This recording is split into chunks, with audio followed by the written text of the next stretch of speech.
Page 47, inside of a dog. Fancy dogs. The label on her cage said lab mix. Every dog in the shelter was a lab mix. But surely Pump was born of a spaniel. Her black, silky hair fell against her slender frame. Her velvet ears framed her face.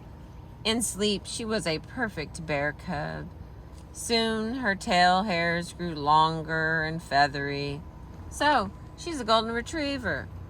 Then the gentle curls on her underbelly tightened. Her jowls filled a bit. Okay, she's a water dog.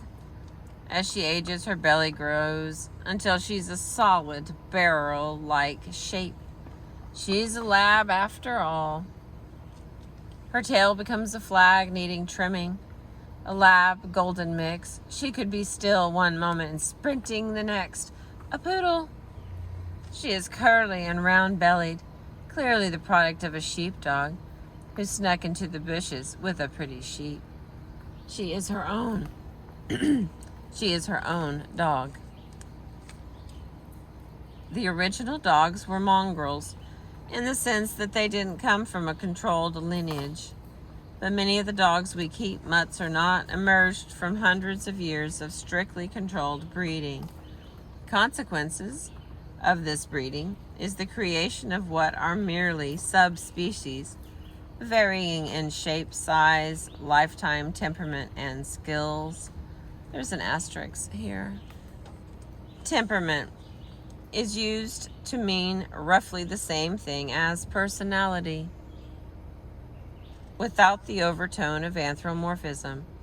It is perfectly acceptable to talk about a dog's personality if we mean the dog's usual pattern of behavior and individual traits. Behavior and traits are not exclusive to humans. Some researchers use temperament to refer to the traits as they appear in the young animal. The genetic tendency of the dog, while reserving personality to refer to adult traits and behaviors, the result of that particular temperament combined with whatever they confronted in their environment. The outgoing Norwich Terrier, 10 inches high and 10 pounds strong, is but the weight of the calm, sweet, enormous Newfoundland's head. Ask some dog to retrieve a ball, and you get a puzzled look. But a border collie doesn't need to be asked twice. The familiar difference between modern breeds aren't always the result of intentional selection.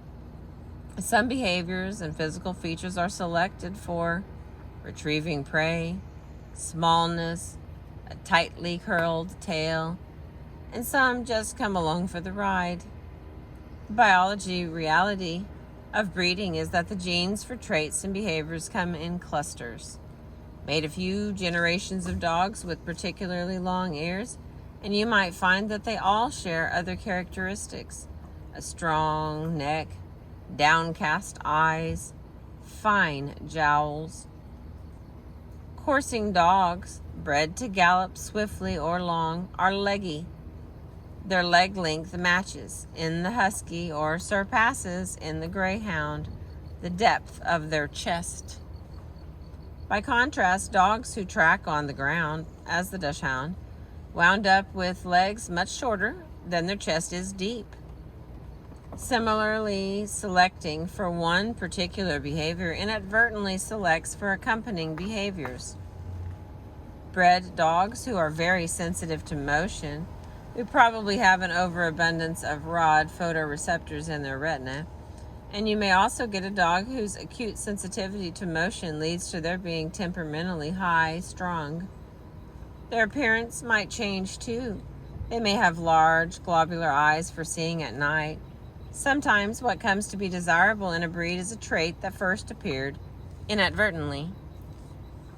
There is evidence of distinct dog breeds as early as 5,000 years ago. In drawing from ancient Egypt, at least two kinds of dogs are depicted: mastiff-looking dogs, big of head and body, and slim dogs with curled tails. There is no evidence, however, that any currently existing breed can lay claim to being the descendants of the original breeds. Descriptions of both the Pharaoh Ibizan hounds cite them as the oldest dog breeds, which claims seems supported by their physical resemblance to the dogs of Egyptian paintings. However, their genomes reveal them to have emerged much more recently. The Mastiffs may have been guard dogs. The slender dogs appear to have been hunting companions, and so the designing of dogs for particular purposes began and continued along these lines for a long while. By the 16th century, there were added other hounds, bird dogs, terriers, and shepherds. By the 19th century, clubs and competitions sprouted, and the naming and monitoring of breeds exploded. The various modern breeds have probably all emerged with this proliferation of breeding in the last 400 years.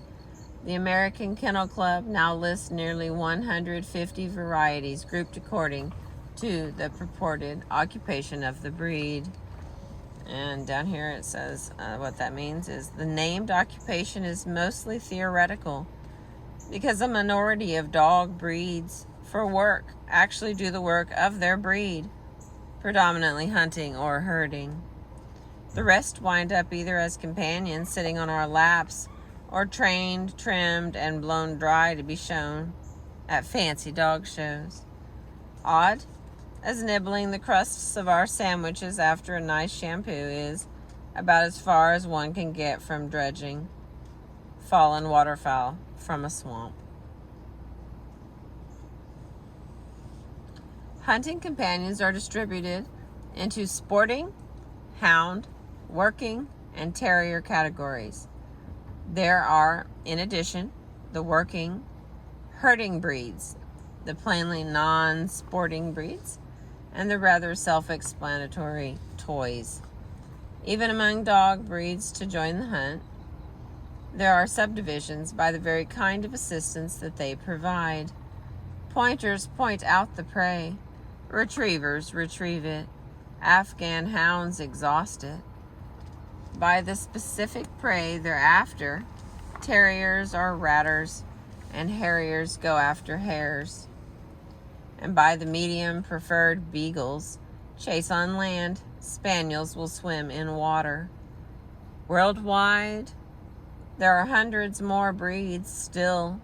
Breeds vary not just by our uses of them, but physically, by body size, head shape, body shape, type of tail, coat kind, coat color.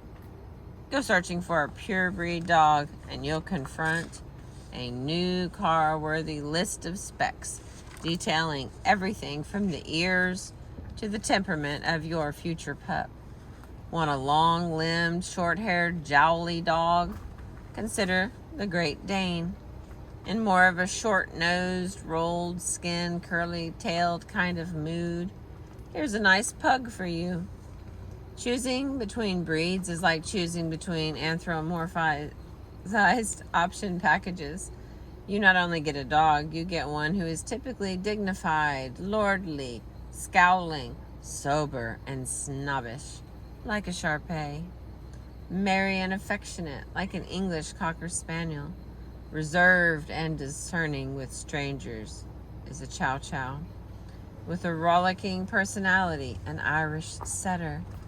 Full of self-importance, a Pekingese. Having heedless, reckless pluck, an Irish terrier. Equable, a Bouvier de Flanders, or most surprisingly, a dog at heart, a Bayard.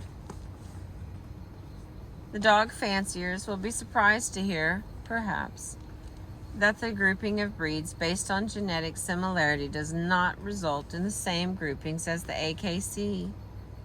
Cairn terriers are closer to hounds. Shepherds and mastiffs share much of their genomes.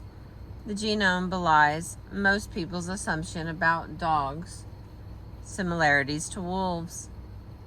The long-haired, sickle-tailed huskies are closer to wolves than the long-bodied, sulking German shepherds. Bassengins, who bear almost no physical resemblance to wolves, are closer still. This is yet another indication that for most of their domestication, the dog's appearance was an accidental side effect of his breeding. Dog breeds are relatively closed genetic populations, meaning that each breed's gene pool is not accepting new genomes from outside the pool. To be a member of a breed, a dog must have parents who are themselves members. Thus, any physical changes in the offspring can only come from random genetic mutations, not from the mixing of different gene pools that usually occurs when animals, including humans, mate. Mutation, variations, and admixtures are generally good for populations, and help to prevent inherited disease. This is why purebred dogs, though they come from what is considered a good stock, in that the ancestry of the dogs is traceable through the breeding line, are more susceptible to many physical disorders than a mixed breed dog. One boon of a closed gene pool is that the genome of a breed can be mapped, and in fact, recently has.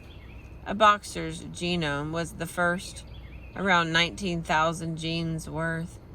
As a result, scientists are starting to make an accounting of where on the genome the genetic variations are that lead to characteristic traits and disorders, such as narcolepsy, the sudden and total fall into unconsciousness to which some dog breeds, particularly Dobermans, are susceptible. Another advantage of a closed gene pool of a breed discussed by researchers is that it feels as though one is getting a relatively reliable animal when one selects from it. One can pick a family-friendly dog, or one advertised as a skillful house guardian, but it is not so simple. Dogs, like us, are more than their genome. No animal develops in a vacuum.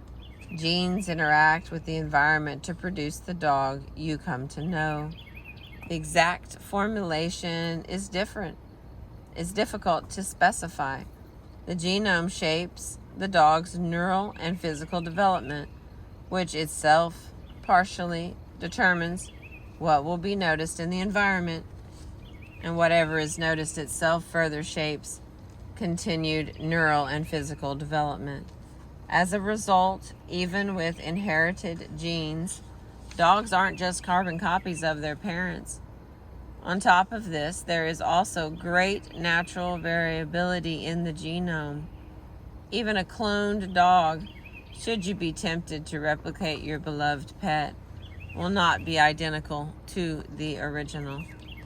What a dog experiences and whom he meets will influence who he becomes in innumerable, untraceable ways. So although we have tried to design dogs, the dogs we see today are partly creatures of serendipity. What breed is she? Is a question I've been asked about Pump more than any other, and I in turn ask of other dogs. Her mongrelness encourages the great game of guessing her heritage. The resulting hunches are satisfying, even though none could ever be verified. There's an asterisk with verified. It says genetic analysis tests have become available since the mapping of the genome for a fee. Companies will allegedly resolve your dog's genetic code, determined from a blood sample or swab of cheek cells, into its contributing breeds. At present, the accuracy of the test is indeterminate. Thank you for listening. We're at page 52 now.